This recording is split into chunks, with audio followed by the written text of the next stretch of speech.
A chilly morning in 2010 began with an unusual disturbance on a quiet street in Huntington Beach, California. Three unmarked police cars silently pulled up in front of an old single-story apartment, nestled among rows of palm trees and beachside sand. Curious neighbors peeked through their curtains as officers fanned out, tightly securing the perimeter, their voices lowered over radios. Inside, Joseph's son, in his 40s, was preparing breakfast, a monotonous routine for a reclusive man with no family and no one who paid much attention in the neighborhood. A rapid knock came at 7:41 a.m., shattering the familiar silence. "Joseph's son, this is San Antonio Police, in coordination with Huntington Beach Police. We have a warrant for your arrest in connection with the disappearance of Valerie Peña in 1989. The officers later recounted that son froze for a few seconds, his hand gripping the mug tightly on the kitchen counter, his face showing no emotion, as if this moment had quietly followed him for more than 20 years. Before diving deeper into the story, don't forget to subscribe to the channel and hit the notification bell so you don't miss the latest cases. San Antonio in the final days of 1989 was immersed in the chilly Christmas atmosphere, with decorative lights stretching along the residential areas in the northwest part of the city, including the Silver Creek Apartments, a modest apartment complex right off Fredericksburg Road, where most residents were young people working night shifts. There, 19-year-old Valerie Peña lived alone in a small second-floor unit.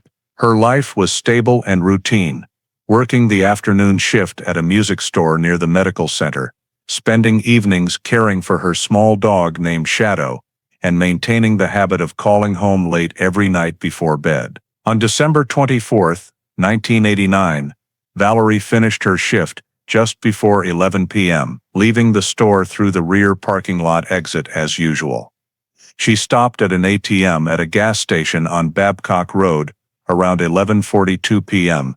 to make a quick cash withdrawal. Afterward, Valerie stopped at a nearby convenience store to buy some food and items for Shadow before driving her silver Honda Accord back to Silver Creek Apartments. Based on estimated times cross-referenced from the ATM camera and travel distance, Valerie arrived at the apartment complex around midnight. A resident on the same floor reported seeing her walk from the parking lot to the gate, carrying a small bag, walking unhurriedly with no signs of worry or anything unusual. That was the last time anyone saw Valerie Peña. On the morning of December 25th, the store where Valerie worked reported that she had not shown up for her scheduled shift. Her family tried calling multiple times, but no one answered the phone in her apartment. By early afternoon, they decided to go to Silver Creek Apartments to check. Valerie's apartment showed no signs of a hurried departure. The bed was still made, clothes hung in their usual places, and her spare purse was in the closet. But the back door was unlocked, and Shadow, the dog who was always with Valerie, was not in the apartment. When they searched the grounds, Shadow was found wandering along the ground floor hallway, his fur covered in dirt and dust, appearing frightened. This was the sign that immediately made the family realize something far more serious than a simple delay was wrong. There were no clues suggesting Valerie had left town, stayed out overnight, or gone to visit friends. The prolonged lack of contact, absence from work, the apartment left completely intact, as if no one had left, and Shadow being found loose outside all formed a clear chain of red flags. With no reasonable explanation for Valerie's disappearance, the family agreed that this could not be a voluntary departure and immediately contacted the San Antonio Police Department to report her missing. The Peña family's call was transferred to the SAPD dispatch line in the early afternoon of December 25, 1989, initiating the official intake process. The duty officer recorded all the details and quickly forwarded the case to the missing persons unit, as from the very first moments, the case displayed clear risk factors: a young victim, unusual loss of contact, unexcused absence from work, pet left behind and missing, and no indication that Valerie had left voluntarily. As the assigned investigator began reviewing the information, Valerie's behavioral history was examined first. The family stated she had no history of staying out overnight, no sudden travel, no mental health issues, and no habit of leaving without notice. Valerie also kept a regular work schedule and always met family on weekends. Personal belongings, identification, and important items were all still in her room, with no signs of packing or preparing to leave the apartment. All these factors led investigators to conclude that Valerie's case did not fit the typical runaway adult pattern, especially given that her last recorded behavior before disappearing was completely normal and undisturbed.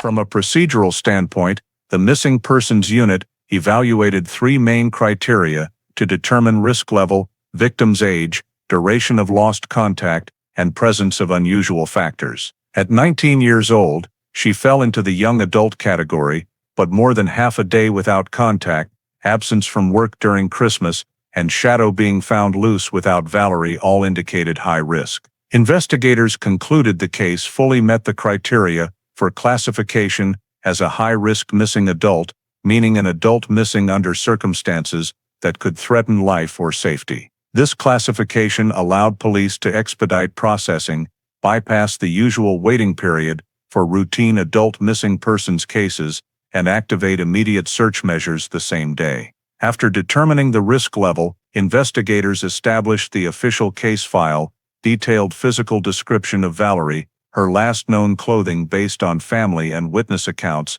vehicle information, ATM transaction data, time she left work, and the last sighting upon entering Silver Creek Apartments. The exact location of her last sighting was marked as the focal point for the initial search phase. The Missing Persons Unit continued gathering preliminary data from the family to establish Valerie's movements on December 24th, a list of friends or acquaintances who might have seen her before she disappeared, and any factors to rule out. All information was entered into internal reports for tracking progress and coordinating resources. Immediately after the initial file was completed and classified as high risk, the Missing Persons Unit coordinator activated on-scene response protocols. A search team was ordered to deploy directly to Silver Creek Apartments to verify in the field the facts collected on paper, check environmental conditions, review Valerie's last known route from the parking lot to her apartment, and assess the entire grounds for any unusual signs that could clarify how the victim disappeared. This moment marked the investigation's shift from information intake to active field work. By late afternoon on December 25th, the first Missing Persons Unit search team arrived at Silver Creek Apartments and began surveying the scene according to the assumptions established in the file. The apartment complex was a typical low-income housing area with multiple two-story buildings surrounding a central parking lot, connected by narrow walkways running between the blocks. Investigators fully documented the spatial layout, lighting positions, shadowed areas, stairwell entrances, and visibility from apartments overlooking the area where Valerie was last seen. The parking lot, where Valerie parked on the night of December 24th, had many blind spots, especially near the western fence line, where public street light illumination was partially blocked by large trees. At the entrance to Valerie's building, the hallway ceiling lights provided only dim illumination, and the survey showed these fixtures exhibited signs of inconsistent operation. Investigators noted this as a significant factor because poor lighting greatly reduced residents' ability to detect unusual activity late at night. The area around the staircase leading to Valerie's apartment was quite secluded, with two walls forming a narrow corner that limited visibility from surrounding units. This led the team to assess it as one of the highest risk points for a sudden approach. Team members systematically checked the area in a concentric pattern outward from the center. First the parking lot, where Valerie exited her vehicle, then the path from the parking lot to the base of the stairs, finally the area directly in front of the apartment.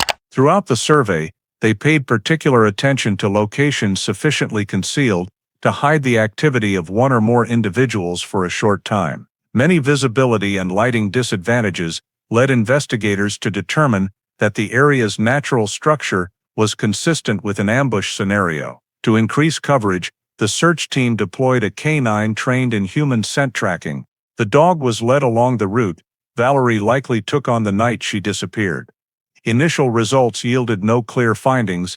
The canine showed only mild reactions in some areas, but no direct physical evidence emerged. This led to the assumption that if Valerie had been forcibly removed from the area, the perpetrator likely acted quickly, leaving no obvious traces within the narrow vicinity around the apartment. After the perimeter survey, investigators delineated a possible ambush zone based on three factors: degree of cover, seclusion, and consistency, with witness timing of Valerie's appearance on the night of December 24th. Three high-risk points were marked: the far end of the western parking lot, where light was weak and observation limited, the corner of the hallway near the base of the stairs, where two walls created a natural blind spot, and the narrow courtyard between two building rows, a position allowing a stranger to observe without easy detection. Each point was photographed and incorporated into a scene diagram, later used to build a risk map based on rapid access potential and possible escape routes from the complex. Investigators combined these locations with internal pathways and the canines' weak reactions to determine logical directions for expanding the search, preparing for the next deployment phase in case the victim had been taken outside the grounds. Based on the newly completed risk map, the search team expanded operations that same evening of December 25th. The search radius was increased from Valerie's apartment building outward to approximately 300 to 500 meters, including vacant land behind the rows, brush strips along the fence, secondary paths connecting to major roads, and seldom used rear courtyards between apartment blocks. This expansion reflected the assessment that if forced movement occurred, the perpetrator likely exploited dark areas and open spaces to exit the complex quickly without drawing attention. The canine was deployed a second time, this time starting from Valerie's vehicle position in the parking lot and following directions matching the identified terrain features. Upon reaching the vacant land behind the western fence, the canine reacted more strongly than in the prior survey. The dog changed direction repeatedly, sniffing along a stretch of ground several meters long. Investigators approached and closely examined the terrain. On the soil surface was a faint elongated mark, resembling a light friction drag, not deep but noticeable enough to show disturbance of the topsoil. Though not conclusive, this sign was evaluated as potentially related to the short-distance dragging of a body or heavy object. Immediately after marking the area, the search continued. At the edge of the vacant lot, near the base of a large tree, they discovered a red item partially concealed under dry leaves. Upon retrieval, it was a red hoodie, matching the color described in Valerie's last known outfit when leaving work.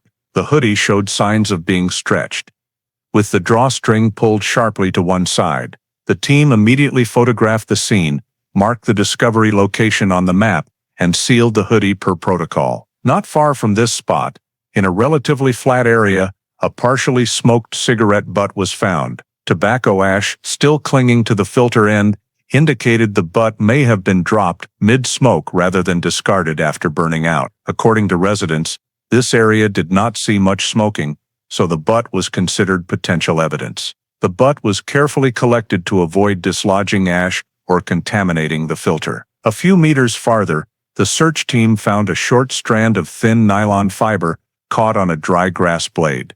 The fiber was only a few centimeters long, but slightly elastic, light gray, unlike typical trash or natural cordage in the environment.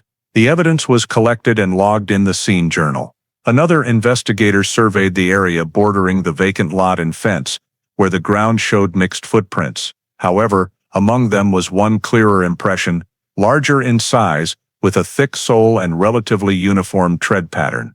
This footprint was assessed as distinct from the searchers' prints that day, so it was sketched and photographed from multiple angles for the file. At this point, investigators noted that most discovered evidence clustered in a relatively tight spatial group, strongly suggesting this area was directly related to Valerie's departure from the apartment. While the search continued across the vacant land, another group returned for a second check of Valerie's vehicle to ensure no evidence was missed. Upon opening the driver's side door, investigators confirmed the keys were still in the ignition, the vehicle in a state as if Valerie had just turned it off but hadn't had time to park properly. Her purse sat open on the passenger seat, with no signs of ransacking inside, but the top wasn't zipped closed as was her usual habit per family accounts. Additionally, a small piece of fabric was caught on the upper edge of the driver's door, color consistent with the hoodie later found. The fabric scrap was collected and sealed separately, marked as auxiliary evidence for comparison with other fabric samples. Once all evidence was collected, investigators created a map clearly showing each discovery location: the red hoodie at the base of the western tree, the cigarette butt in the southeast flat area of the vacant lot, the nylon strand near a dry grass strip to the north, the clearest footprint near the path to the fence, and the drag mark along the central axis of the vacant lot. Valerie's vehicle was marked as the origin point. This map helped investigators visualize the possible sequence of movement while establishing the spatial order of evidence for analyzing connections between items. All evidence was transferred to SAPD storage, packaged to 1989 standards, in preparation for subsequent analysis. Reconstructing a detailed timeline became the next step immediately after the search team collected the first evidence from the vacant land behind Silver Creek Apartments. The missing persons unit consolidated all available data: the time Valerie left work, ATM transaction, purchase receipt, witness statements, and her appearance at the apartment complex. The goal was to pinpoint as precisely as possible the sequence of Valerie's movements in the final 2 hours before disappearing, thereby narrowing the window in which an abduction could have occurred. The store where Valerie worked confirmed she clocked out around 10:58 p.m. on December 24th. Rear checkout camera footage captured Valerie leaving the store, carrying her purse, and wearing the red hoodie. Based on the distance from the store to the gas station near Babcock Road, average travel time was 5-7 minutes. Cross-referencing with ATM data, police confirmed Valerie completed her withdrawal at 11:42 p.m. The gap between clock-out and ATM appearance aligned with the distance and the possibility that Valerie stopped somewhere briefly before continuing. After leaving the ATM, Valerie stopped at the convenience store for Shadow's items. The register receipt showed payment at 11:51 p.m. The distance from the convenience store to Silver Creek Apartments was only a few minutes' drive. With low Christmas night traffic, travel time was no more than 3 minutes. Thus, Valerie likely left the convenience store around 11:53 p.m. and arrived at the apartment around 11:56 p.m. When investigators rechecked the statement from the witness living opposite the parking lot, this created a key time marker. The witness reported hearing a heavy rolling sound like wheels scraping the ground around midnight. The sound was brief and occurred once, enough to draw attention in the otherwise quiet complex at that hour. The witness's timing aligned with when Valerie most likely had just exited her vehicle or was walking from the parking lot to the building entrance. To reinforce the timeline, investigators canvassed additional witnesses, but most had gone to bed or weren't paying attention to the grounds at the time. However, one second-floor resident reported seeing the silhouette of someone in light-colored clothing pass under the hallway light around 11:57 p.m., consistent with Valerie's description when leaving work. From these data points, police determined Valerie returned to the apartment sometime between 11:55 and 11:57 p.m. With her vehicle found in the parking lot and keys still in the ignition, investigators concluded Valerie had parked, turned off the engine, and exited the car in under a minute. Based on her habits and scene evidence, she most likely headed straight to the building entrance. From the parking spot to the base of the stairs leading to her apartment took only about 20 to 30 seconds on foot. This created an extremely narrow time window, the moment the perpetrator could have approached Valerie undetected.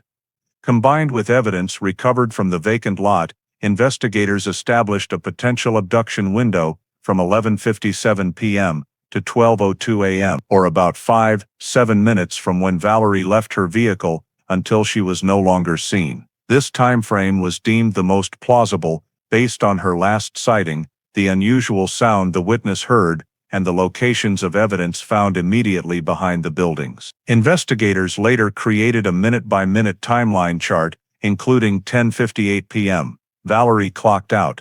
11:42 p.m. appeared at ATM. 11:51 p.m. paid at convenience store. 11:56 p.m. returned to apartment, 11:57 p.m. Witness saw silhouette resembling Valerie around midnight. Strange sound from vacant lot area. This compilation allowed investigators to confirm Valerie was present at Silver Creek at the precise time of her disappearance, and all events related to her vanishing must have unfolded in an extremely brief period right after she exited her vehicle. This 5-7-minute window became the central focus of all subsequent analysis because in missing persons investigations, precisely narrowing the incident timeframe helps reduce suspect pools, determine victim movement direction, and eliminate inconsistent hypotheses. At the conclusion of the timeline reconstruction, police determined Valerie Peña disappeared in such a short window that she could have had virtually no opportunity to prepare, making external intervention the most reasonable hypothesis at this stage.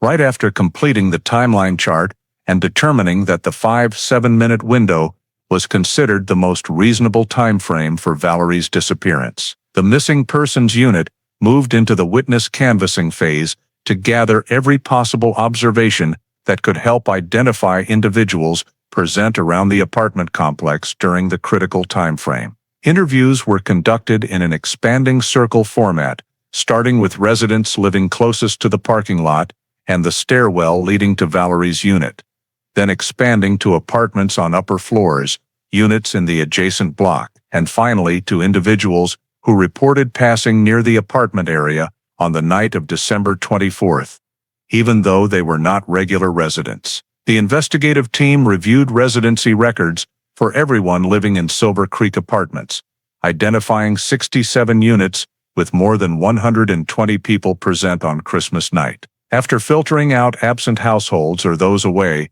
approximately 40 individuals remained who could potentially have heard or seen activity in the complex around midnight. Investigators divided into 3 small teams, going door to door to collect data on what residents had heard, seen, or noticed as unusual on the night of December 24th. Most residents admitted to being asleep or engaged in family activities and therefore not paying much attention. However, among them were 3 independent, unrelated statements that described the same key detail, the appearance of 2 unfamiliar men in the area around the time Valerie returned to the apartment. The first statement came from a woman living on the 2nd floor with a balcony facing the parking lot. She said that between approximately 11:45 and 11:50 p.m., while taking out trash on her balcony, she saw 2 men leaning against the ground floor railing below, near the hallway light pole. They were not talking loudly, but simply standing and looking toward the parking lot. She did not hear any conversation, but their motionless posture caught her attention because very few people were out on Christmas night. They were not residents she regularly saw in the complex. The second statement came from a young man living next to the path leading to the vacant lot where evidence was found. He reported that while preparing to lock his door around 11:55 p.m., he saw 2 men walking along the ground floor hallway toward the parking lot. One wore a dark baseball cap, the other was tall and wore a light-colored jacket. He believed they were not residents because he had never seen them before, and their appearance did not match anyone from the block. The third statement was provided by an elderly resident living in the unit at the end of the row opposite the parking lot. He did not see them directly, but heard footsteps passing in front of his porch around midnight. Through a gap in the curtains, he caught a glimpse of the silhouettes of 2 men walking close together, one appearing more robust than the other. Importantly, all 3 statements described the appearance of 2 individuals at times that aligned with the window when Valerie returned to the apartment and disappeared. Investigators compiled the details from the 3 independent statements to create an initial description. One man of apparent Hispanic descent, medium build, wearing a dark baseball cap, with unremarkable clothing, the other appearing to be of Asian descent, larger and more muscular build, wearing a light-colored jacket. This was the first time the case file contained a consistent description of 2 unfamiliar men present in the apartment complex at the same time Valerie came home. Investigators noted that the unusual degree of overlap among the 3 statements strongly suggested these two individuals were likely connected to the events immediately following Valerie's exit from the vehicle. Based on the compiled description, a sketch artist was brought in to create composite sketches of the two individuals using common features reported by the witnesses: face shape, hair, body build, body size, and manner of movement. For the Hispanic-appearing man, the sketch showed a long face, narrow eyes, low nose bridge, and slightly pointed chin.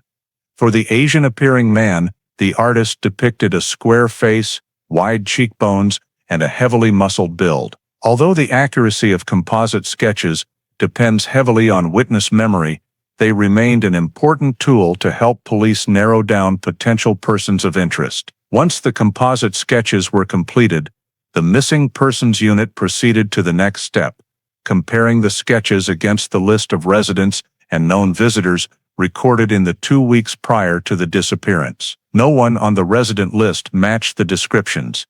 This reinforced the hypothesis that the two men were not residents of the complex, but outsiders who appeared there for no clearly explained reason. From this, a persons of interest list was created, including all individuals who could plausibly have been in the apartment complex on the night of December 24th, based on vehicle registration data, known visitors to residents during the holiday period, and individuals mentioned in collected witness statements. The list began with the two men in the composite sketches, marked as priority individuals whose identities needed to be established. Although it could not yet be concluded that they were directly involved in the disappearance, the coincidence of timing and location of their appearance was the single most prominent detail potentially linked to the narrow window in which Valerie vanished. Completing the persons of interest list closed the witness interview phase and established suspect descriptions, while laying the initial foundation for subsequent analysis and screening steps in the investigation. Evidence collected from the vacant lot behind Silver Creek Apartments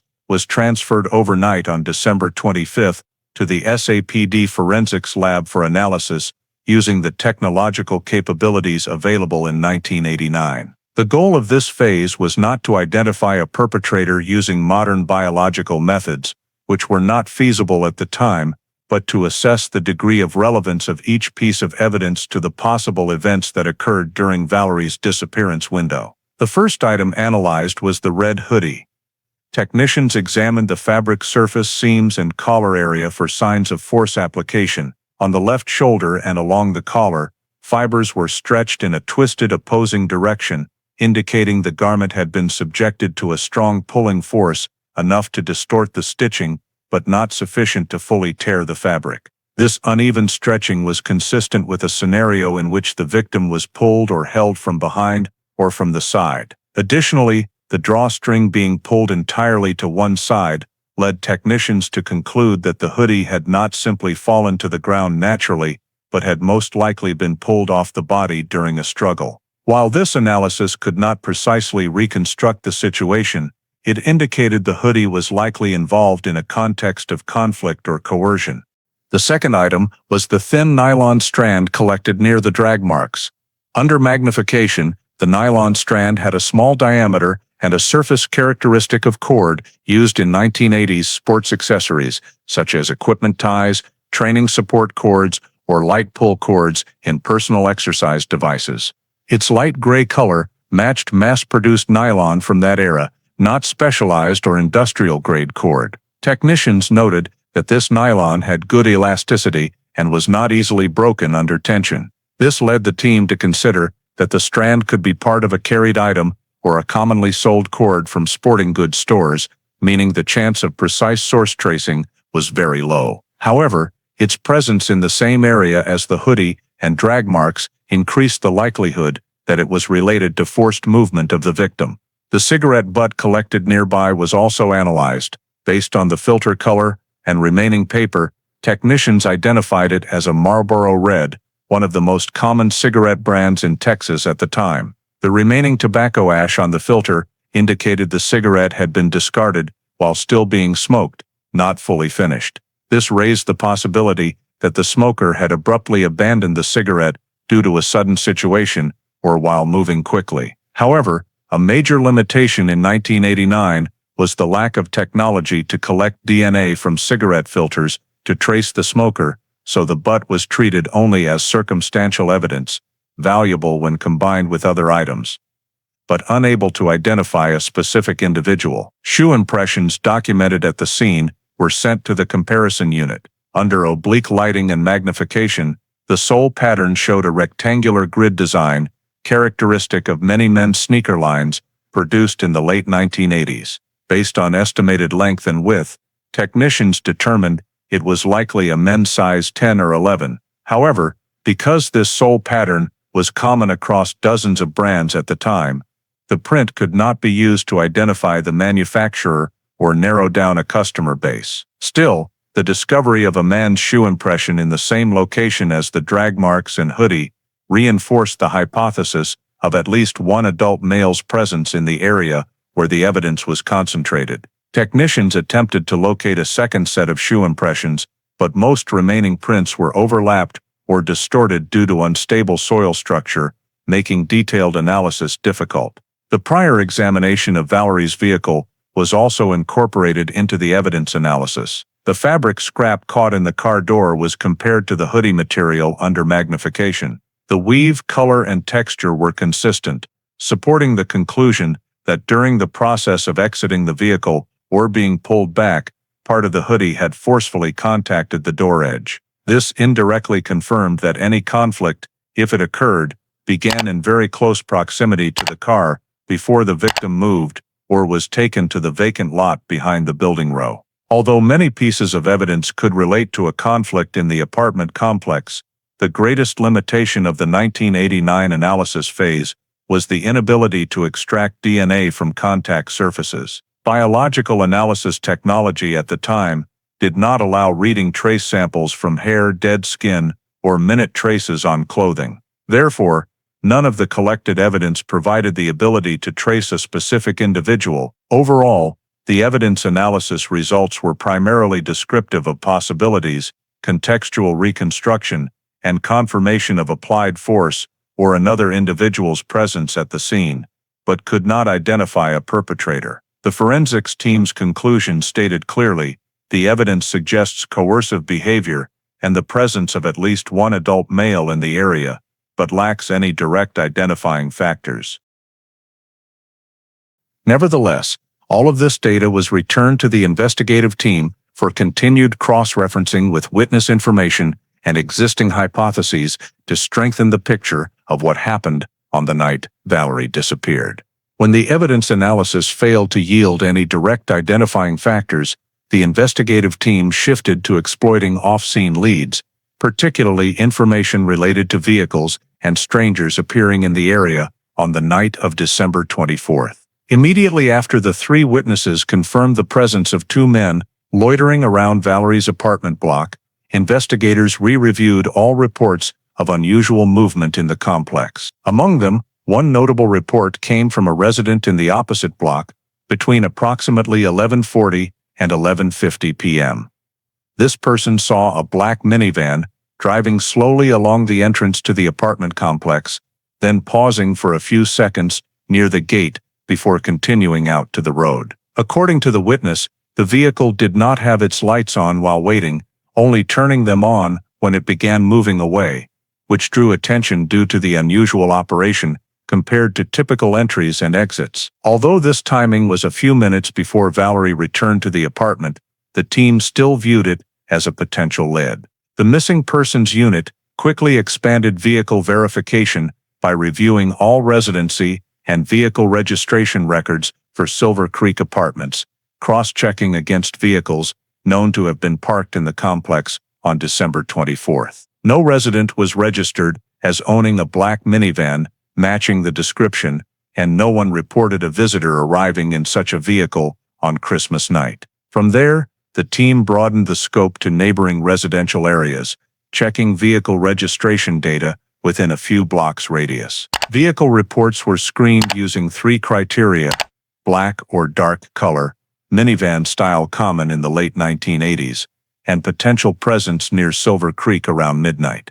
During the review, police identified more than 40 minivans in the area, matching the general description, but no evidence showed any of these vehicles were at Silver Creek on the night of the disappearance. Collecting information from traffic cameras was impossible because the area had no public surveillance system in 1989. Investigators had to rely entirely on witness statements and manual reports to track suspicious vehicles. The next step was screening strangers seen around the apartment complex in the 48 hours before and after the night Valerie disappeared. Residents were re-interviewed about visitors, delivery personnel, repair workers, or any individuals who appeared but did not live in the complex. Police compiled a list of 11 identified individuals who were strangers seen near Silver Creek during that period. This included one delivery driver, 2 visiting friends, 1 appliance repairman, and a group of youths passing through the area. Police checked all information, including work schedules, times present, and movement paths for each person. None matched the witness descriptions of the 2 men near the parking lot. None owned a vehicle matching the black minivan description. After eliminating these individuals, the team turned to another tip reported to the tip line.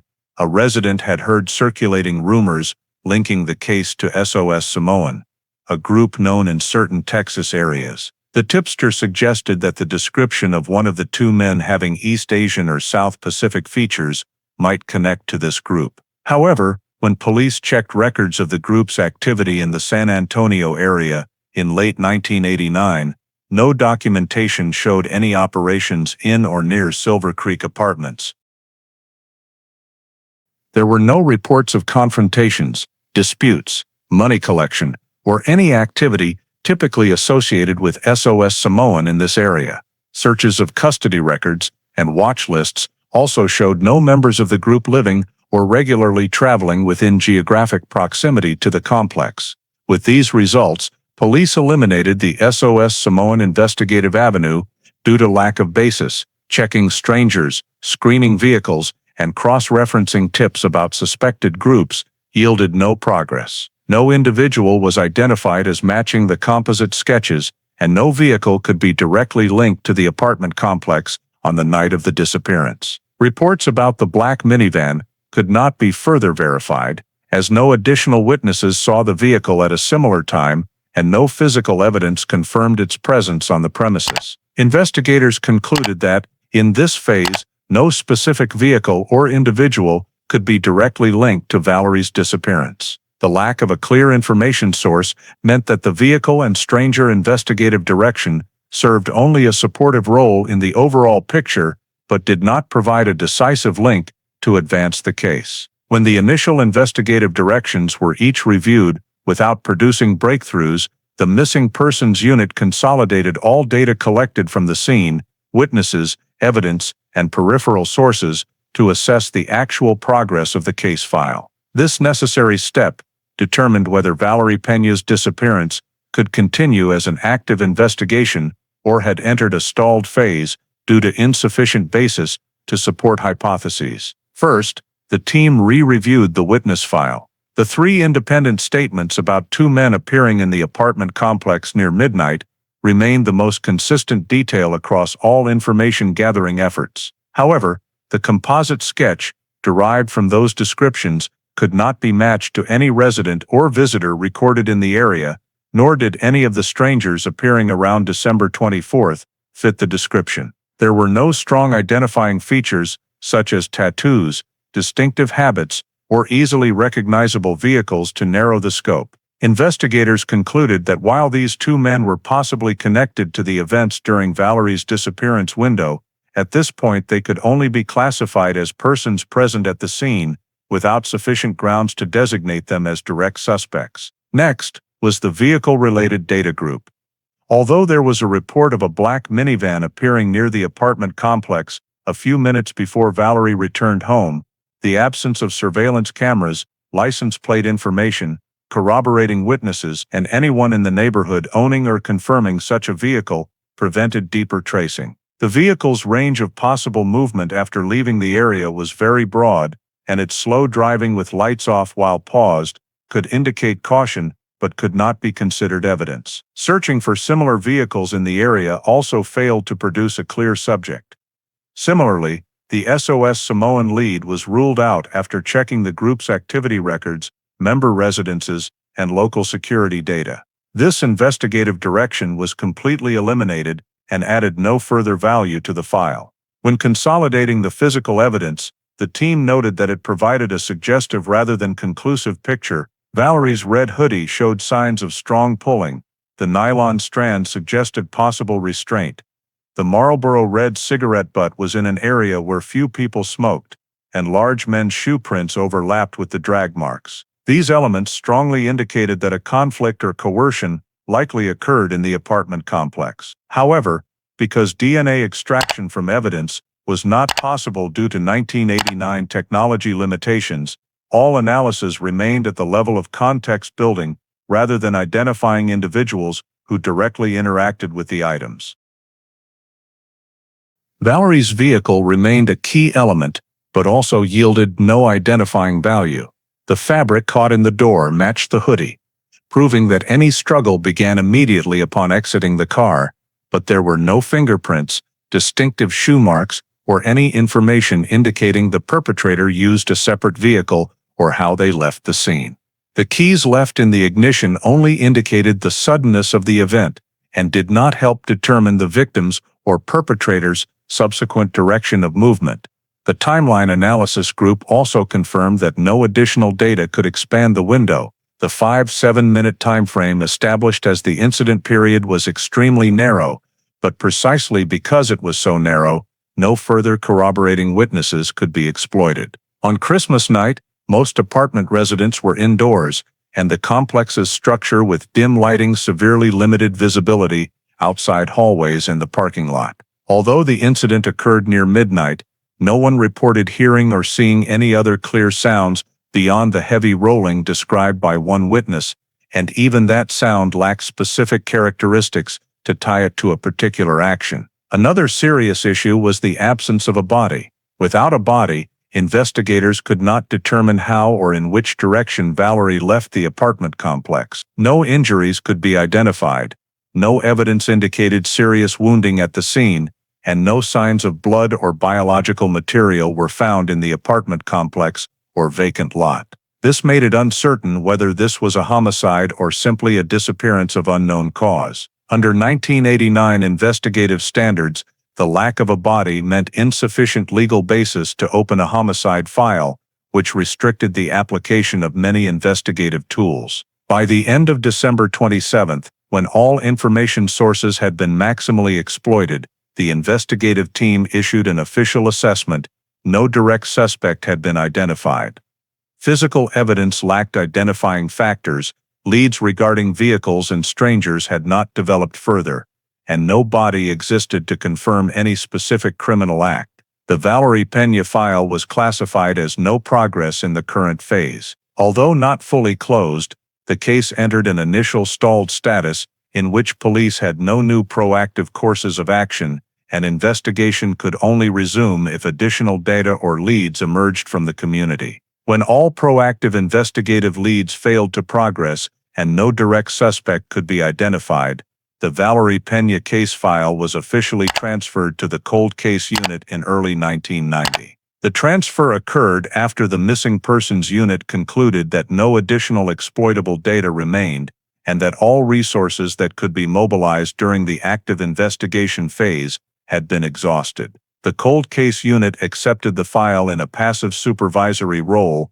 maintaining its open status but refraining from launching any further field operations until new information or new technology emerged to assist in decoding evidence. At that point, all collected evidence, the red hoodie, nylon fiber, cigarette butt, fabric scrap, sketched footprint, and related documents, was transferred to the San Antonio Police Department's evidence vault. The evidence was repackaged according to long-term preservation standards, sealed moisture-proof bags, light-resistant cardboard boxes, and assigned storage codes in the system. The storage facility ensured the evidence was protected from damage by humidity, dust, or environmental changes, because any minute trace remaining on the evidence, even if unexploited at the time, could become a critical factor as forensic technology advanced.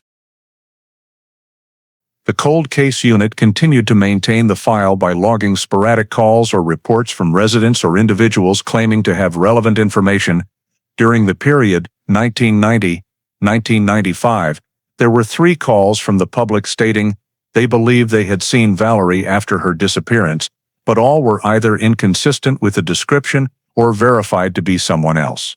Some delayed statements claimed that 2 men had appeared in the area near Silver Creek a few weeks after Valerie vanished, but follow-up investigation found no evidence or direct leads connecting them to the case. The cold case unit also periodically contacted neighboring law enforcement agencies to compare profiles of unidentified victims, but no cases matched Valerie Peña's characteristics throughout the 1990s. From 1992 to 1998, the team assigned to the file occasionally conducted evidence reevaluations. However, at that time, forensic DNA technology was limited to high-quality blood or semen sample analysis and could not process trace biological samples or degraded hair samples over time. The hair recovered from the hoodie and the vacant lot evidence area lacked roots or sufficient nuclear DNA for analysis using the techniques available then, leading forensic experts to conclude that DNA testing could not be performed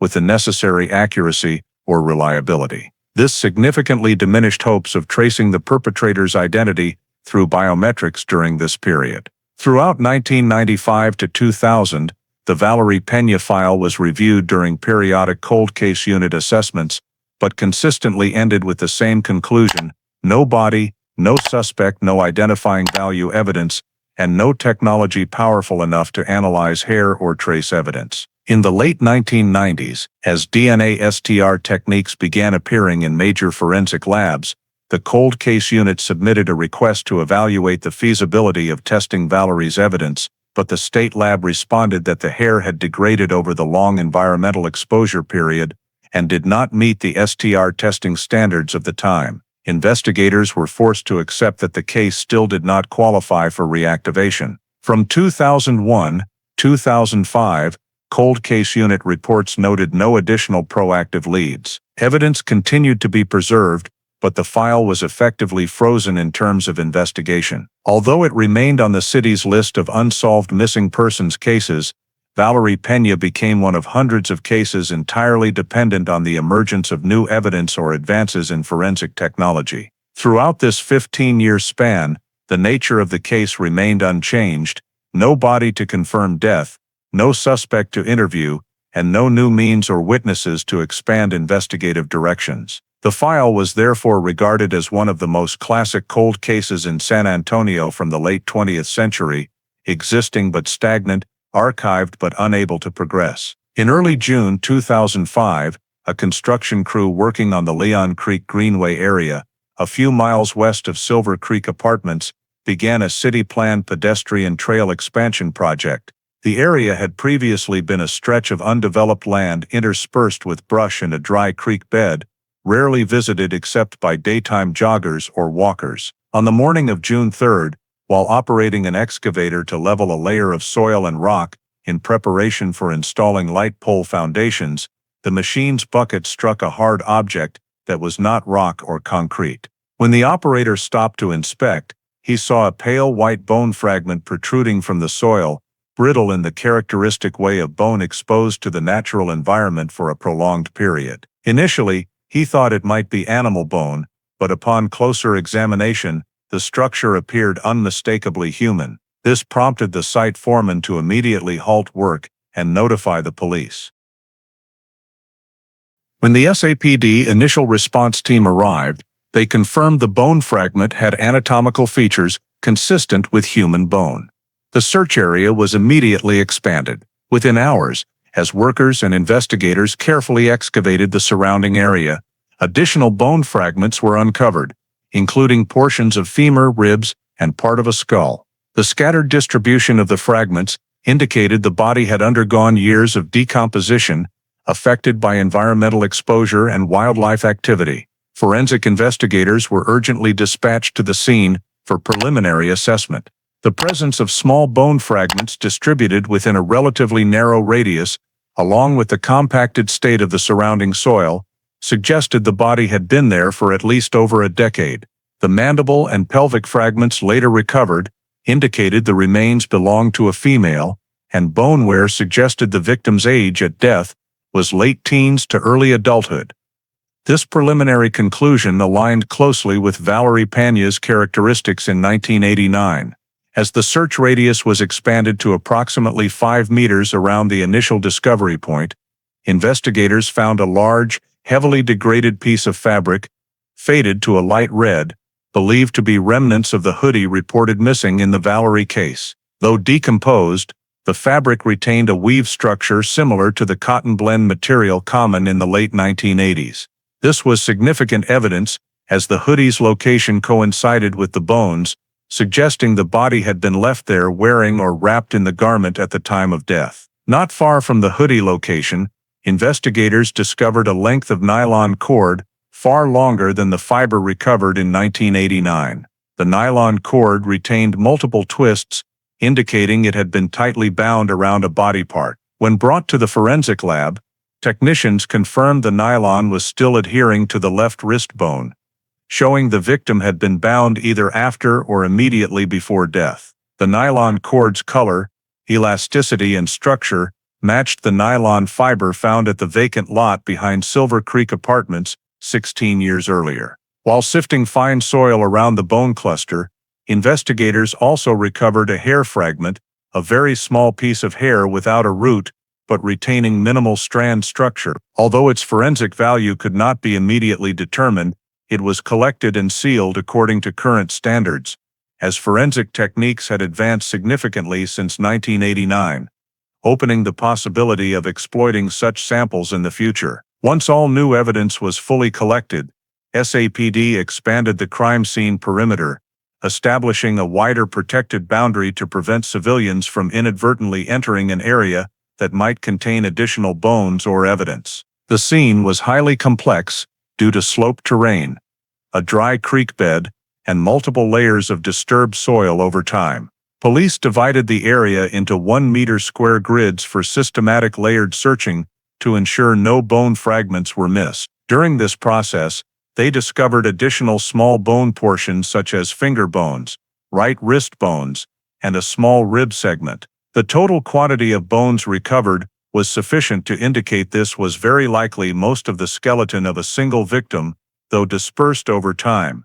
The forensic team created a detailed scene map, marking each bone and evidence location on a digital diagram. Each bone fragment was assigned a code, recorded with coordinates, and photographed from 3 angles to aid in positional analysis and initial body posture reconstruction before decomposition. Meanwhile, field investigators assessed geographic factors. The scene was at the edge of an old trail, near a small creek, with dense trees obstructing visibility from the main road. It was a suitable location for body disposal without attracting attention, especially in the late 1980s when the Greenway area was not yet developed as it is today. The discovery of the nylon cord bound around the wrist bones and the decomposed hoodie within the same area as the skeleton indicated the victim had died at or very near this location, then undergone years of decomposition leading to skeletal disarticulation. Based on preliminary assessment of fabric degradation and bone condition, forensic experts estimated the body had been there for at least 10 to 15 years. This estimate immediately prompted the investigative team to connect it to Valerie Peña's 1989 disappearance, as the estimated time of death closely matched her vanishing date. However, no element at the scene was yet sufficient to positively confirm the victim's identity. SAPD promptly transported all skeletal remains, evidence, and scene diagrams to the forensic lab for detailed examination. Simultaneously, they filed an initial report and officially reopened the Valerie Peña file to verify possible matches. The discovery of skeletal remains at Leon Creek Greenway not only provided new evidence, but also ushered in an entirely different investigative phase, as it was the first time in 16 years that the case had a clear death scene, allowing SAPD to move beyond over a decade of unfocused investigation. Once all skeletal remains and evidence from the Leon Creek scene were transported to the Bexar County Forensic Lab, modern examination procedures began immediately. The first step was to identify the remains, and the most feasible method in the case of long decomposed bones was dental record comparison. Forensic odontologists cleaned the mandible and intact teeth, then took X-rays to compare against Valerie Peña's archived 1989 dental records. Upon side-by-side comparison of each tooth and jaw angle, forensic dentists observed near-perfect matches, the upper arch configuration, an old filling on tooth #14, and a very slight misalignment in the lower incisors, all aligned precisely with Valerie's dental records. After further review of additional skeletal markers, the forensic lab concluded that the remains found at Leon Creek were those of Valerie Peña, missing since December 1989. With identity confirmed, the process shifted to cause of death evaluation. Forensic specialists examined the entire skeleton for signs of trauma. On a portion of the skull, in the area behind the left ear, there was a longitudinal fracture, characteristic of blunt force impact trauma. Although the skull had decomposed and lost some fragments, the fracture line indicated the victim most likely sustained a heavy blow from a blunt object. Additionally, the ulna and radius bones of both arms showed slight bending deformations, suggesting the arms had been forced or bound in a restricted position. This matched the nylon cord still twisted around the wrist bones at recovery. Forensic experts concluded these marks were not caused by animal activity during decomposition, but formed before or at the time of death. Further analysis of the rib bones revealed one rib fragment with an old fracture, not attributable to natural decomposition. This was a significant indicator, suggesting the victim may have received forceful impact to the chest area prior to death. At the same time, the smallest piece of evidence from the scene, the hair fragment, was sent to a modern DNA lab for STR analysis feasibility assessment. Thanks to technology far advanced beyond 1989, technicians determined that although the hair fragment lacked a root, some cells remained adhered to the shaft, offering hope for minimal nuclear DNA extraction. The sample was processed using microextraction techniques and then run through standardized STR protocols. Initial results showed the sample contained female DNA, fully consistent with Valerie Peña's genetic profile. The forensic lab confirmed the hair fragment originated from the victim herself, not an external contaminant. Although the hair fragment did not provide the perpetrator's DNA, its presence near the binding cord and wrist bones reinforced the hypothesis that the victim had endured a period of restraint or struggle before being left at Leon Creek. After completing analysis of the bones, nylon cord, and hair fragment, the forensic lab issued a key investigative conclusion: Valerie Peña was the victim of a homicide. Cause of death was listed as head trauma combined with binding restraint prior to death. No evidence suggested the death was accidental or self-inflicted. The scene characteristics: body disposed in a remote area, wrists bound with nylon cord, clothing decomposed from prolonged environmental exposure, all indicated the victim was concealed after death. The forensic conclusions were transmitted to SAPD the same day, marking a turning point in the case after more than 16 years of impasse. For the first time since 1989, San Antonio police had clear legal grounds to classify the Valerie Peña case as a homicide investigation, something they could not do without a body. The cold case unit immediately coordinated with the homicide unit to reactivate the entire file under homicide status. The confirmation of victim identity, mechanism of death, and presence of binding at the scene transformed the long-term missing persons case into a confirmed murder, opening an entirely new investigative phase and re-evaluating all evidence, witnesses, and details left unresolved for over a decade. The identification of the Leon Creek remains as Valerie Peña, and the determination that she was murdered compelled SAPD to revisit all 1989 data with a completely new approach. The cold case unit initiated reanalysis of the list of over 50 individuals documented as persons of interest during the initial investigation phase. This list included Silver Creek Apartments residents at the time of Valerie's disappearance, transient visitors, individuals seen near the area on the evening of December 24th, those with histories of violence within a few miles, and people named in minor reports. In the initial reclassification step, investigators eliminated 43 individuals based on verified alibis, incompatible timelines, or lack of any connection to the apartment complex. Simultaneously, using new data from the Leon Creek scene, investigators recompared every detail, particularly the nylon cord structure, hoodie condition, binding marks, and estimated time of death, to reassess the relevance of each former person of interest. Applying the new criteria, the list of 50 narrowed to 7 individuals with potential direct relevance, primarily those who had been present in the apartment area around the time Valerie vanished or whose connections remained unexplained. Among these 7, 2 names quickly stood out to the investigative team: John Joe Sun and Santiago Gayton. Both had been considered in 1989, but not elevated to suspect status due to lack of direct evidence, and because the evidence at the time could not sufficiently differentiate them. However, in the new context, investigators noted several parallels between 1989 witness descriptions and these 2 individuals. John Joe Sun lived in the vicinity of Silver Creek Apartments in the late 1980s, within a few minutes' drive of where Valerie resided. Records showed he was not a Silver Creek resident, but had been seen multiple times in the area, according to statements from other residents, an observation not heavily weighted in 1989 due to lack of specificity.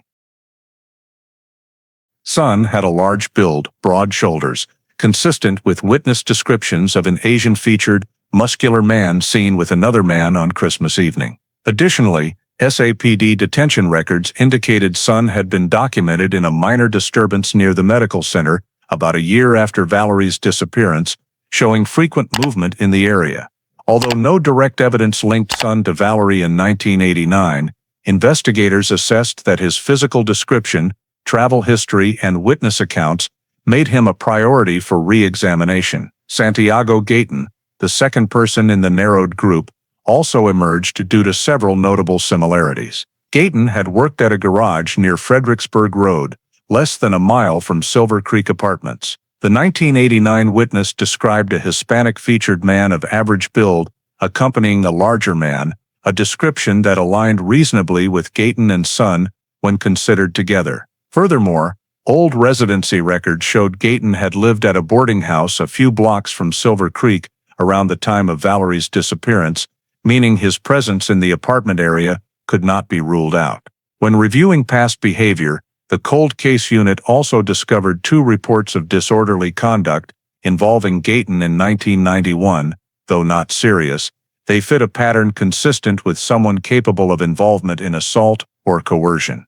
More importantly, when investigators re-examined the 1989 composite sketches, they noted that the facial structures of Sun and Gayton, based on later archived images, could align with the original sketches under dim lighting and limited viewing angles. Although sketches are only directional, the similarity created a link that could not be exploited in 1989 due to lack of connecting data. Continuing the review, investigators analyzed the presence in the area factor. 1989 resident reports indicated 2 men loitering in the apartment complex from around 11:45 p.m.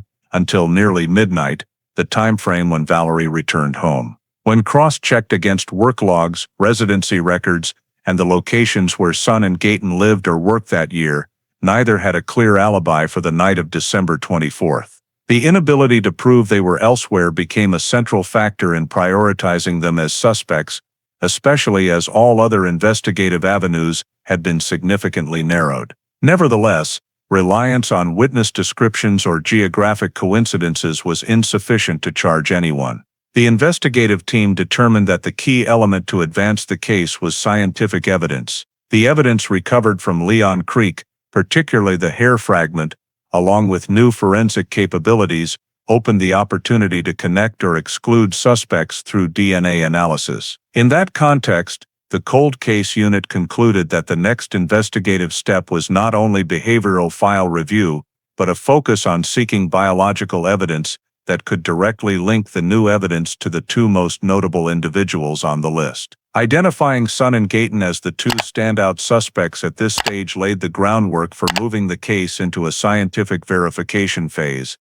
the essential step needed to overcome the limitations that had stalled the 1989 investigation. As the suspect review process narrowed its focus to John Joe's son and Santiago Gayton, the cold case unit collaborated with the Bexar County Forensic Science Office to carry out the most critical step, analyzing the hair fragment recovered at the Leon Creek crime scene using modern STR-DNA technology, which far surpassed the technical capabilities available in 1989. The hair fragment was cleaned, extracted, and processed in a contamination-controlled environment following 2010 testing standards. Although the sample lacked a root, the part that typically contains the highest amount of nuclear DNA, technicians employed low copy number amplification methods, allowing the expansion of degraded DNA segments while preserving sufficient core structure for analysis.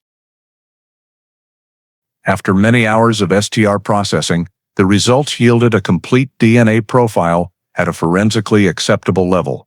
For the first time since the case began, a piece of evidence recovered from the Leon Creek scene provided biological data that could be directly compared to the criminal DNA database.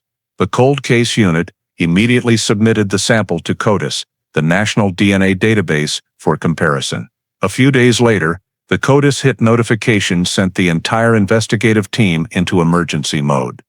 The hair fragment recovered from Valerie Peña's body matched the DNA profile of an individual who had submitted a sample in 2008, Joseph's son. Son's sample was in the system due to a prior conviction for a violent offense and the mandatory DNA collection requirement under Texas state law. Up until this point, investigators had only circumstantial matches in appearance and Son's unexplained presence in the Silver Creek area in 1989.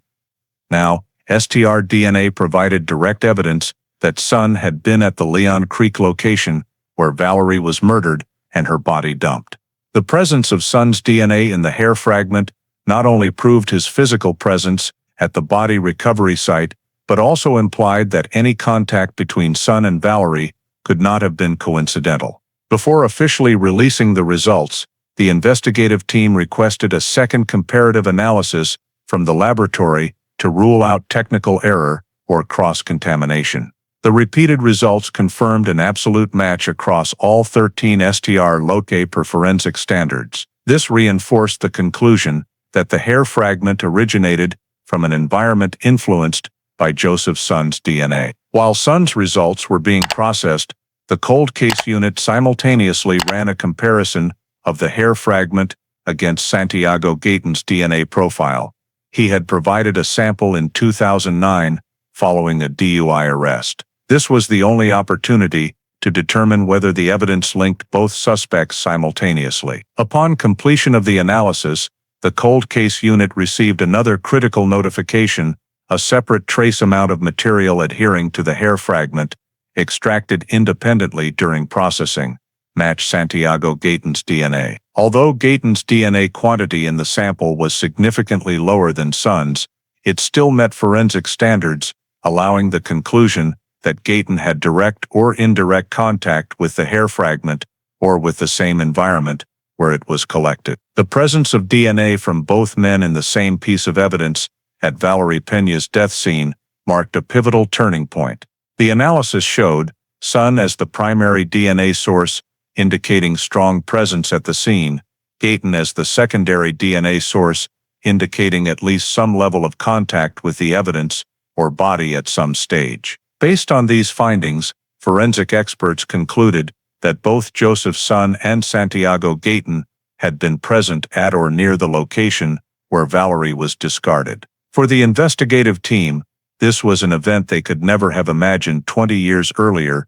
Evidence once deemed worthless for identification in 1989 had now become a direct scientific bridge linking the victim to two individuals originally on the suspect list. STR DNA evidence is objective, independent of witness memory or physical resemblance coincidences, and is therefore considered one of the strongest types of evidence in modern criminal investigations. With two independent matches, the investigation entered a phase where, for the first time in the case's history, specific suspects were identified through scientific data. The cold case unit concluded that Sun and Gayton were no longer merely individuals who had appeared in the apartment complex in 1989, but were now directly linked to Valerie Peña's death scene. The appearance of both men in the DNA data from the hair fragment represented the biggest breakthrough since the case was opened, providing grounds to formally open suspect files and move toward verifying actions, gathering statements, and building the prosecution case. The 2010 DNA evidence transformed what had seemed like a long-forgotten case into an active investigation with clearer focus than ever before. When the DNA results confirmed the presence of Joseph Sun and Santiago Gayton at Valerie Peña's death scene, the cold case unit moved into a supplemental investigative phase to build a complete prosecution file with sufficient legal basis to seek arrest warrants. The first step was to trace back the movement and residency history of Sun and Gayton in late 1989, data previously considered secondary, but now a crucial link. Old records showed that in December 1989, Sun was living in a rented room in the medical center area, only about 1.6 kilometers from Silver Creek Apartments. Although not a resident of Silver Creek, he had a history of multiple appearances in the area, according to statements from several former residents. Information police at the time could not deeply verify. Upon re-reviewing information from former landlords, investigators confirmed that Sun frequently returned to his rental very late, with a habit of walking or getting rides from friends around Fredericksburg Road, the direct route to Silver Creek Apartments. This made Sun's possible presence in the apartment complex on the night of December 24, 1989, far more plausible. For Gayton, records confirmed he was living in a labor boarding house less than half a mile from Silver Creek at the exact time Valerie disappeared. A former landlord recalled that Gayton often worked on cars in the boarding house parking lot and frequently visited shops around Fredericksburg Road and Babcock Road, routes overlapping with Valerie's path home. When cross-referencing Gayton's work schedule, the cold case unit noted he had no fixed shifts during the 1989 holiday period, meaning he was fully available to be in the apartment area when Valerie returned home. Analysis of Sun's property and belongings also yielded a particularly important detail. An old friend stated that Sun had used gray nylon rope for home weight training exercises in the late 1980s. When questioned further, the individual described the rope's size and structure as closely matching the evidence recovered at Leon Creek, a detail meaningless in 1989, but now viewed as a direct link between Sun and the binding rope found on Valerie's wrist bones. Although not conclusive evidence, it strengthened the hypothesis that Sun could have owned or handled an item with identical characteristics to the nylon rope collected at the death scene. Investigators re-examined 1989 witness statements and noted significant matches between the original descriptions and the appearances of Sun and Gayton. A large-built man with angular features, consistent with Sun's East Asian facial structure, and a shorter man of average build with Hispanic features, closely matching descriptions of Gayton. These descriptions appeared in 3 independent statements collected on the same night of the incident, increasing the reliability of the witness data. When the cold case unit reviewed the 1989 composite sketches and compared them to later archived photos, they found sufficient similarity to bring former witnesses back into the lineup process during the expanded investigation. All these elements, residency data, movement patterns, physical match, possession of similar items, and especially the DNA results from the hair fragment, formed a logical chain connecting Sun and Gayton's presence in the 1989 apartment complex to the death scene at Leon Creek in 2005. Police also recompared the timeline of the night Valerie disappeared with the 2 men's possible movements. The 5-7-minute window in which Valerie could have been approached aligned with witness accounts, placing Sun and Gayton in the apartment area. Combining this with DNA proving their presence at the body recovery site, the investigative team concluded there was sufficient scientific basis to regard Sun and Gayton as direct suspects in Valerie Peña's murder. Ultimately, the cold case unit compiled complete prosecution files for each suspect, outlining all probable actions, connecting physical evidence, witnesses, and genetic data. These files were submitted to the district attorney and district judge to obtain official arrest warrants. The synthesis of all information, from scattered 1989 details to powerful 2010 scientific evidence, brought SAPD to the investigative threshold they had awaited for over 2 decades. Sufficient legal grounds to request arrest warrants for Joseph's son and Santiago Gayton. When the complete prosecution files were submitted to the Bexar County District Attorney's Office, the judge promptly approved 2 separate arrest warrants for Joseph's son and Santiago Gayton, based on DNA evidence, residency data, and consistency with 1989 witness descriptions. This was regarded as the most significant milestone in an investigation spanning more than 2 decades. The warrant for Joseph's son was forwarded to the Huntington Beach Police Department in California, where Son was living in 2010. Son had left Texas years earlier, residing in a rented apartment near the beach and engaging in semi-professional bodybuilding activities. SAPD coordinated with Huntington Beach Police to execute the arrest in the early morning hours, deemed the lowest risk time. Upon approaching the apartment, authorities found Son surprised but non-resistant. He was handcuffed right at the front door, and the warrant was read aloud per procedure. Investigators conducted a search of the residence, seizing several items potentially related to the case: gray nylon exercise rope, structurally similar to the evidence, old documents related to Texas residency in the late 1980s, and personal photos showing Son's build matching witness descriptions from the time Valerie disappeared. All items were sealed and shipped to SAPD for further analysis. Meanwhile, in San Antonio, the warrant for Gayton was executed by an SAPD tactical team. Gayton was then living in a small house in the suburbs, working as a freelance mechanic. When police arrived, he attempted to remain calm but displayed signs of anxiety upon hearing the warrant related to Valerie Peña. Like Son, Gayton did not resist but repeatedly insisted he had no involvement. The search of Gayton's residence allowed police to seize several items, including old shoes, work clothing with notable wear patterns, and documents showing he had moved frequently around Fredericksburg Road in late 1989. These items were not decisive, but helped strengthen the investigative file and expand behavioral analysis in preparation for trial. With both suspects safely in custody, SAPD quickly finalized the official report to notify the media and community. A press conference was held over the weekend at San Antonio Police Department headquarters. The briefing room was packed with reporters, as the Valerie Peña case, a disappearance unsolved for over 20 years, had long been a recurring topic in investigative reports and cold case files. At the press conference, an SAPD representative stated that thanks to advances in STR-DNA technology,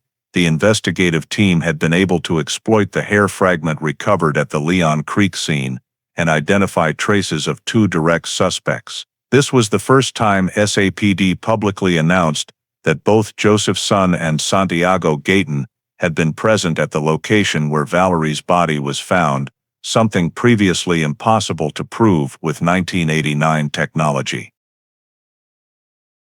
Details of the arrests in 2 different states were clearly disclosed, along with an official statement that the Valerie Peña case, one of San Antonio's longest-standing missing persons files, had now advanced to the criminal prosecution phase. The public was informed that newly seized evidence was undergoing examination and that extradition proceedings between states would begin immediately after legal formalities were completed.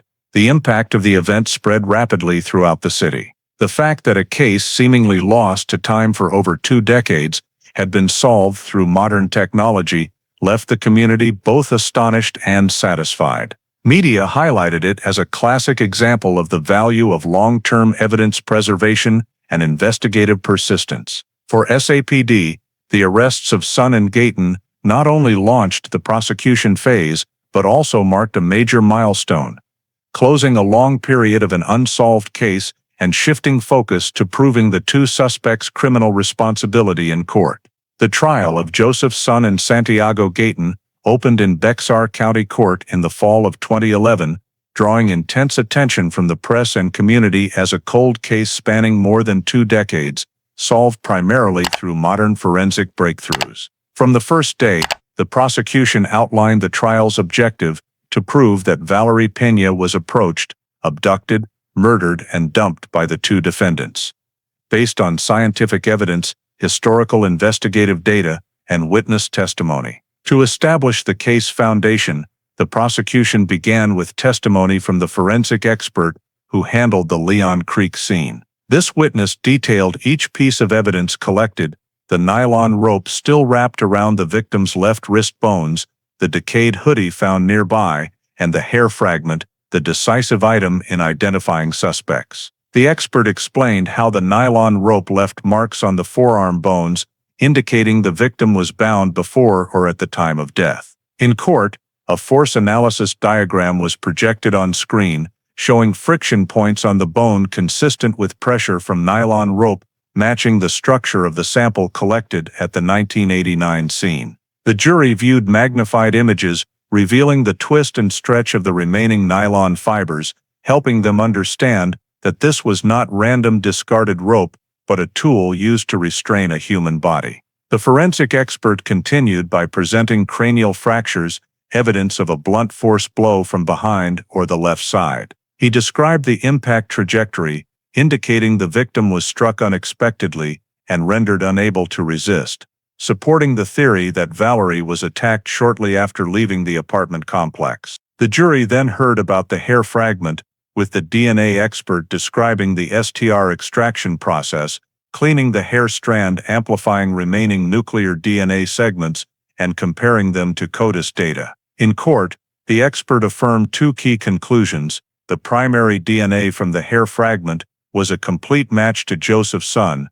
The trace DNA adhering to the hair fragment matched Santiago Gayton. The match probability was presented in forensic statistical terms, showing near zero chance of error. This was the first time the jury heard a direct connection between the two defendants and the victim's death scene. After the scientific evidence, the prosecution moved to reconstruct the entire sequence of events based on 1989 data and new findings. The reconstruction clearly outlined each step. Valerie left the store at 10:58 p.m., stopped at an ATM at 11:42, bought items at a convenience store at 11:51, and returned to Silver Creek Apartments around 11:55-56. By cross-referencing witness statements about two men loitering before Valerie's return, the prosecution described how Son and Gayton likely positioned themselves near the parking area or a dark hallway in the apartment block. The four persons stood up, holding the signed verdict form, and read each finding clearly. For Joseph's son, the jury declared guilty on all counts. The charges included kidnapping, assault, resulting in death, and murder with aggravating circumstances. Given the severity of the conduct, the defendant's lack of cooperation, and his leading role in Valerie Peña's death, the court sentenced Son to life imprisonment without the possibility of parole. The announcement sent a wave of reaction through the courtroom, not noise, but the release of tension that had been stretched taut for years. Son maintained a rigid, emotionless expression, while his attorney quickly jotted notes on documents to prepare for future appeal proceedings. For Santiago Gayton, the jury accepted the plea agreement he had signed prior to trial. Because Gayton had fully cooperated, providing detailed testimony that helped reconstruct the case and confirm Son's role, the court sentenced him to 25 years in prison in accordance with the agreement. Although the sentence was significantly lighter than Son's, the judge emphasized that Gayton's participation in the crime remained a serious offense with irreversible consequences. She acknowledged his guilty plea as a minimal demonstration of legal accountability, while also helping the victim's family learn the truth about what happened on the night Valerie disappeared. After delivering the sentences, the judge took time to make a statement about the special nature of the case. She referred to the 21 years between Valerie's disappearance and the trial, calling it a clear demonstration of the importance of preserving evidence, maintaining cold case files, and never abandoning responsibility toward victims no matter how much time has passed. She recognized the persistent efforts of the SAPD investigative team, forensic experts, and the community that had followed the case for so long. She affirmed, "Justice delayed does not diminish its value." Closing this case is the duty of the justice system to Valerie Peña and her family. Following her remarks, the judge formally adjourned the proceedings. Son was escorted out of the courtroom to be transferred to a Texas state prison to begin serving his life sentence without parole. Gayton was returned to local detention to prepare for transfer to state prison. Neither defendant made a final statement. As the two suspects were led from the courthouse, the SAPD investigative team left the courtroom with a sense of relief, but without fanfare. For them, this was the result of years of doggedly following the case, examining every seemingly useless piece of evidence, and waiting for technology to advance enough to turn tiny hairs, old fabric scraps, and archived data into powerful scientific proof. In the days that followed, SAPD entered the after-action review phase, a process of evaluation not only to draw lessons, but also to determine the case's lasting legacy for future criminal investigations. The case file was selected as one of the core topics in the training program for the Cold Case Unit, as it embodied all the elements that distinguish traditional investigation from modern forensic technology-driven investigation. In training sessions, new investigators learned how a 1989 missing person case with no body, no cameras, and no immediate suspects could still be solved more than 20 years later through the tight integration of evidence preservation, meticulous record-keeping, and advances in STR-DNA technology. One of the most important lessons from the Valerie Peña case is the critical importance of long-term evidence preservation. The torn hoodie, small nylon fragment, and hair fragment recovered from the creek, all stored for decades under standard conditions, allowed scientists in 2010 to exploit them with technology unimaginable in 1989. SAPD emphasized that if any piece of evidence had been lost, contaminated, or mishandled, the case might never have been solved. Investigators involved in the case stressed in their summary report that time does not destroy investigative value.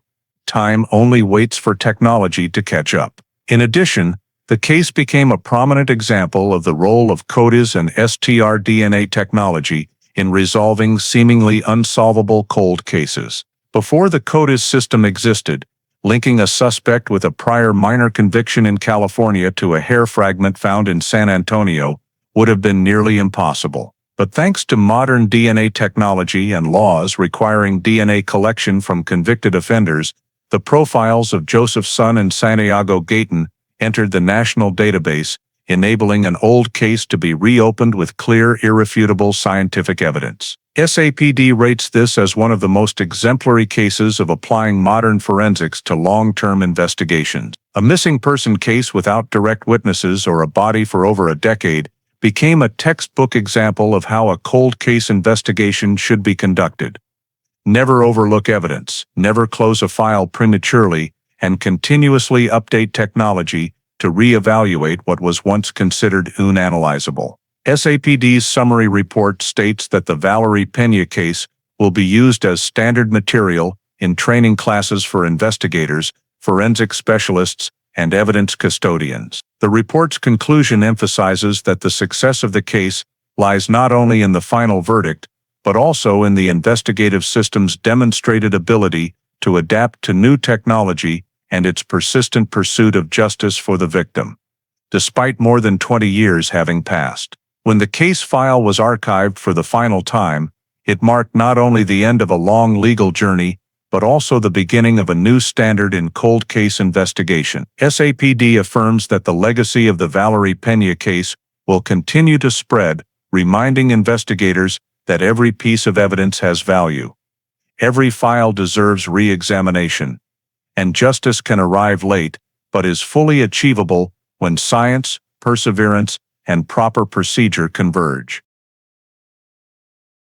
The story of the Valerie Peña case, from a seemingly hopeless 1989 disappearance to a DNA-driven resolution more than 20 years later, reflects many issues that remain highly relevant in American society today, where personal safety, community responsibility, and the value of forensic science continue to play vital roles in safeguarding justice. In the story, Valerie returned home on an ordinary Christmas night, But poor lighting, the apartment complex's layout, with many blind spots, and the presence of two loitering men created the conditions for the crime to occur in just minutes. This is a powerful reminder that living environments, no matter how familiar, can become dangerous without basic safety measures. Today, American residents need to proactively demand better lighting, surveillance cameras, and more vigilant communities in residential areas, as criminals often exploit the very shadows people overlook. Another timely detail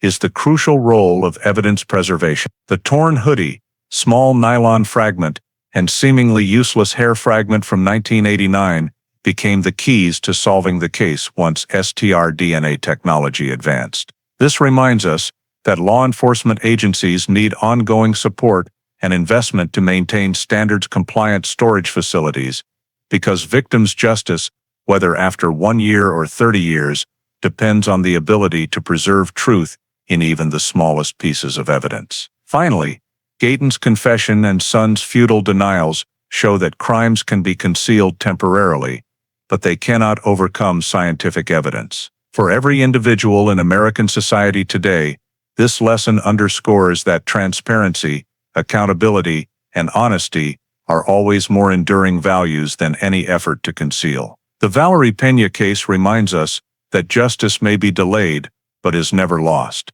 And it is the persistence of authorities, the community, and scientific progress that ensures the truth is ultimately recognized. Thank you for following this story of a case solved after more than 2 decades. If you found it valuable, please subscribe to the channel so you don't miss the next cases, decoded through science and perseverance. See you in the next video, where we continue to explore true stories that remind us justice always has its own voice.